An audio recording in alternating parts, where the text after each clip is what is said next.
the heart of this nation, under skies so blue, there's a spirit that's stirring, values strong and true.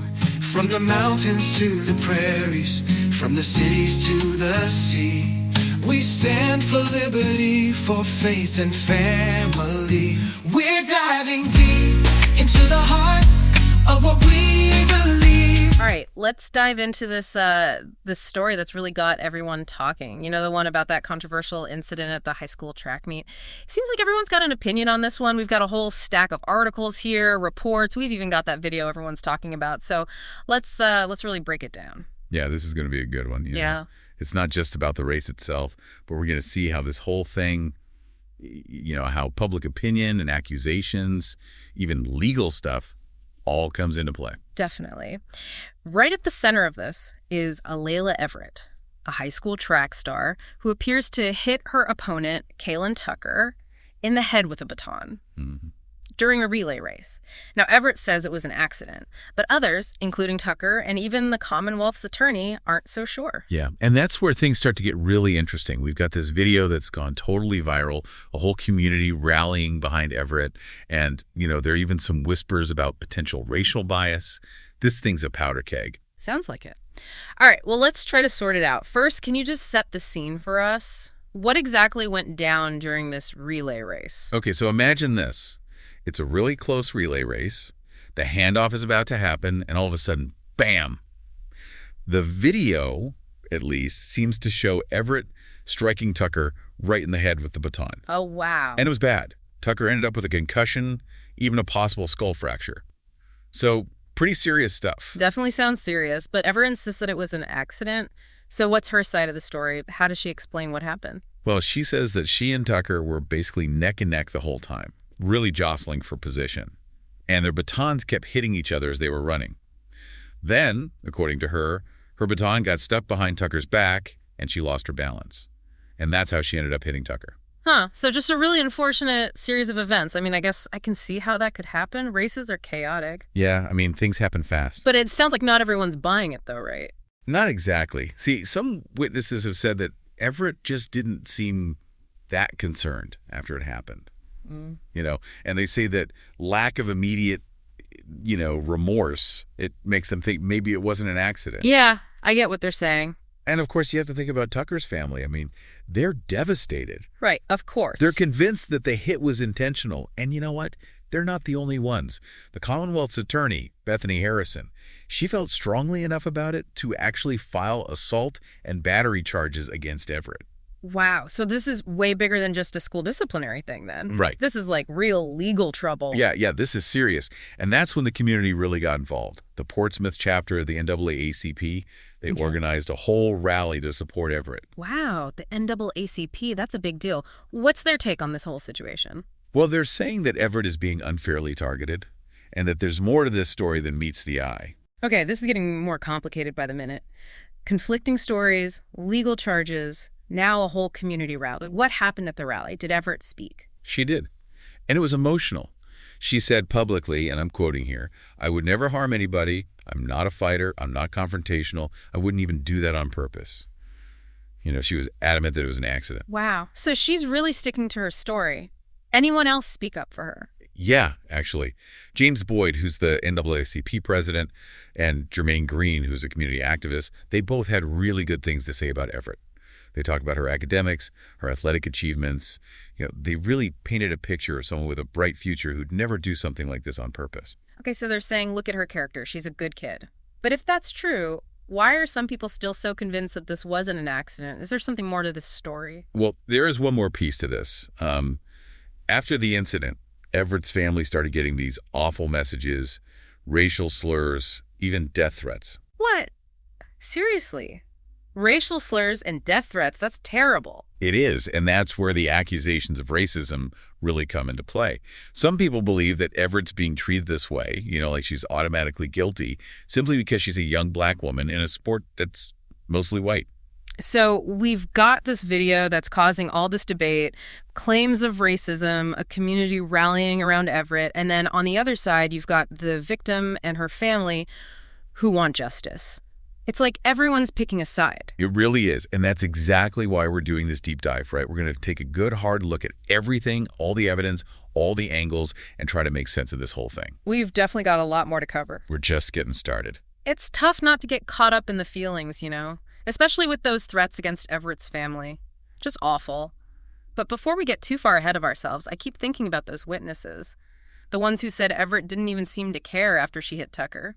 That really seems to be sticking with people. Yeah, no, it's a big deal. I mean, a lot of people see that, the lack of any remorse right away as a sign that she's guilty. Like, if it was a real accident, wouldn't she have checked on Tucker right away? Been visibly upset. Right. But couldn't there be another explanation? I mean, what if she was just in shock? Think about it. She's in this intense competition, and then suddenly this happens. Maybe she just froze. That's a good point. I mean, we can't always predict how people will react, especially under stress. There's a whole branch of psychology dedicated to how trauma and stress can affect behavior. So maybe we shouldn't read too much into her reaction or lack of reaction in that moment. It doesn't necessarily mean she's guilty. That's possible. But then again, the other side might say, well, even if she didn't mean to hurt Tucker, basic human decency should kick in. Like, even in a competitive moment, if you accidentally hurt someone, you'd show concern. True. But she's also a teenager. I mean, do we really expect teenagers to always be, mature and level-headed, especially in a situation like this? Yeah, that's fair. Teenagers aren't known for their ability to handle intense emotions, especially on the spot.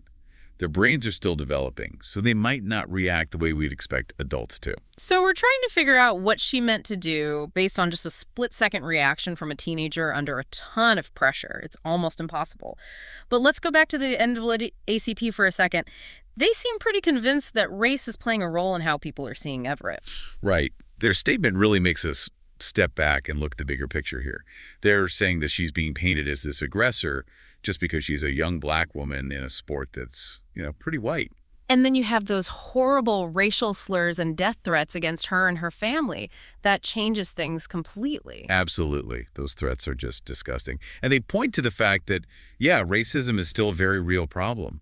We can't ignore the possibility that those biases, whether conscious or not, are affecting how people see this whole situation. It's like there are two separate conversations happening here. One about what happened on the track, and another about race and how that plays into everything. Yeah, you're right. Every story has different layers, and our own viewpoints and experiences can affect how we see those layers. So how do we even begin to untangle all this?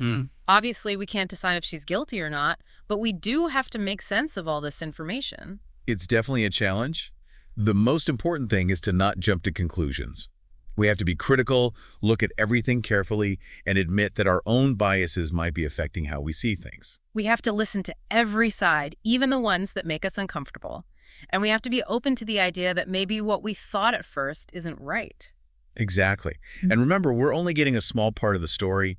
We don't have all the facts, and there's a whole legal process that has to happen. So we can't play judge and jury here. We have to recognize that we don't know everything, and we might have to change our minds as we learn more. But what about the legal stuff? What exactly are the charges against her, and what could happen to her? So she's facing charges of assault and battery, which are actually two different things. Assault is the threat of violence, like making someone feel like they're about to be hurt. Battery is the actual physical contact. So in this case, the assault would be Tucker being afraid because of the baton, and the battery would be the baton actually hitting her head. Right. Now, the thing is, those charges, they can be either misdemeanors or felonies. It depends on the situation and how bad the injuries were. For Everett, it'll probably come down to whether the prosecutor thinks she meant to do it and what the doctor's reports say about Tucker's injuries. And the Commonwealth's attorney, she seems pretty sure that Everett did this on purpose. That doesn't sound good. It does seem like the prosecution thinks they have a strong case. But it's really important to remember that Everett is innocent until proven guilty. Her lawyers will definitely fight back against the prosecution's story and try to prove that it was an accident. What kind of evidence could they use to do that? Well, they might bring in experts, like people who study body movement, to analyze the video frame by frame. They could explain, the physics of how the baton pass happened. They could also call people who know Everett well to talk about her character, how she's never been violent before, and how she's always been a responsible athlete. And they'll probably use her statement from the rally, when she was so upset and said she didn't mean to hurt anyone. Yeah, they might. But It's hard to say how a jury would react to that. Some people might believe her, but others might think she's just putting on a show. So much of this comes down to perception. How the jury sees Everett, how they interpret the video, how they weigh the different sides of the story. Exactly. And that's what makes cases like this so interesting. It's not black and white. There's no easy answer. It's a complicated situation with no simple solutions. This whole deep dive has been crazy. We started with what seemed like a straightforward thing at a track meet, and now we're dealing with conflicting stories, claims of racism, and a serious legal battle. It shows us that even things that seem simple can be way more complicated than we think. And it shows how important it is to be careful about what we believe, to question what we think we know, and to be open to changing our minds. That's a really important takeaway. We have to be aware of our own limitations, listen to different perspectives, and realize that finding the truth can be really hard. So we've looked at the incident itself, the different stories, and the legal issues. But what about the bigger picture here? What can we learn from all of this about how we understand information, form opinions, and have tough conversations? That's a great question, and it's something we'll definitely discuss as we wrap up our deep dive. It's been really interesting, going through this whole case. It's clear that this is about so much more than what happened during that race. It really makes you think about some tough stuff, about ourselves and the world we live in. Yeah, I agree. It really shows how quick we are to make judgments, how our own biases can shape what we see, and how we often miss the fact that people's actions are complicated. It's like we're all trying to be detectives, right? Trying to piece things together with just a few clues and our own limited point of view. We want a simple answer, but maybe there isn't one. And that's the tricky part. We latch onto little pieces of information, stuff we see on social media or news that might be biased, and we think we've got it all figured out, but do we really? I don't think so, not at all. Doing this deep dive has shown me that we can't just accept everything we see and hear. We have to be skeptical, question what we think is true, and be ready to admit when we're wrong. It's all about understanding that there are different perspectives, different ways of seeing things, and what's true for one person might not be true for another. So as we wrap things up, I want to leave our listeners with something to think about. What would it take for you to change your mind about this whole case? What would you need to see or hear to make you believe something different? That's a great question. What kind of evidence would be strong enough to make you shift your opinion? Would it be an expert explaining exactly how the baton pass happened? Would it be more people coming forward to say they saw something different? Or would it be something else entirely? It's hard to really look at our own beliefs, see our own biases, and be open to changing our minds when we learn something new. And it's not a one-time thing. Truth, especially in situations like this, can be really hard to find. We might never have all the answers, but that's okay. What's important is that we keep asking questions, keep talking about these things, and try to understand each other with fairness, empathy, and a real desire to learn. Well said. This case shows us that getting to the truth and finding justice, it's a journey, not a destination. This has been a wild ride. We've dug into all the layers, talked about some uncomfortable things, and really wrestled with some tough questions. But I think we've all learned something valuable about thinking critically and being open-minded. We've learned that sometimes the most important questions are the ones we ask ourselves. Absolutely. So to everyone listening, keep questioning, keep learning, and keep diving deep.